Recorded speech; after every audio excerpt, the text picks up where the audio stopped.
Terry Garr and Frederick Forrest play a couple living and working in Las Vegas, and the spark is gone. They separate and go their own ways, looking for love in Las Vegas. Terry Garr meets up with Raul Julia, what she thinks is a Latin lover of her dreams. This is the type of romance she really wants.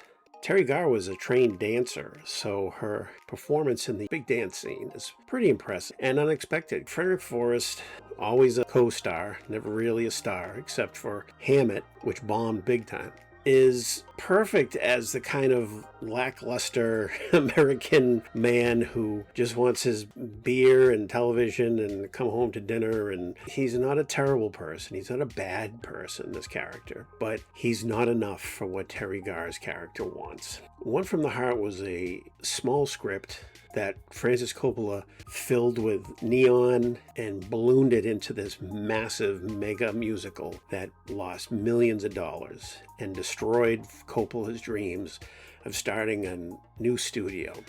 The Silverfish was this giant camper. His dream, for some reason, was to sit in this thing away from the set, away from the actors, and he could watch everything on screens and then bellow into a microphone, and his word, like the word of God, would come over the set, and everyone was supposed to stand there and look up at the speaker and then do what Coppola told them to. It was an experiment. The actors didn't like it. They didn't like working with a director who was off in a camper somewhere. The movie is one of those giant, overblown things that could fail, and usually do, but directors can't stay away from. Look at Coppola.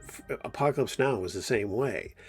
It was seen at the time as this big, huge, massive fantasia about Vietnam, and yet it somehow made money over time. And Coppola never stopped futzing with it, but that's something else.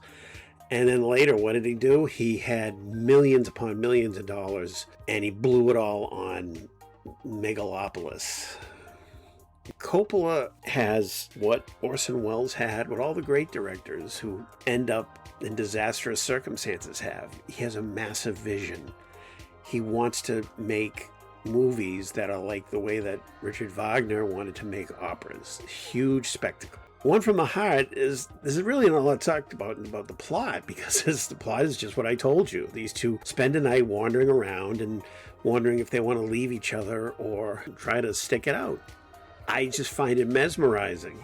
I find the Vittorio Storaro photography, the light, the neon, there's something missing. Its heart is missing. As much as I find Terry Garr and Frederick Forrest performances are good, there's not enough meat in the script. They're just these two people. That's all they are. There's really nothing there. There's nothing to them. It's one of those massive disasters that every director who's around today has probably seen it and considered it, because this is what happens when you get tens of millions of dollars and you get to do everything you want. You even get to change the rules of directing. You get to direct from a freaking Winnebago. So why am I telling you to watch it? I think people should watch movies purely for study sometimes, now and then, even if you're not a movie crazed person like we are. And this is an example of having everything, having the ability to do everything the director wanted. And it's a bust. So maybe there's a lesson there. One from the Heart is a great late night watch. Give One from the Heart a shot. It's worth seeing just to see where ambition can take a very talented director. Thanks for stopping by, and I hope you drop by again soon.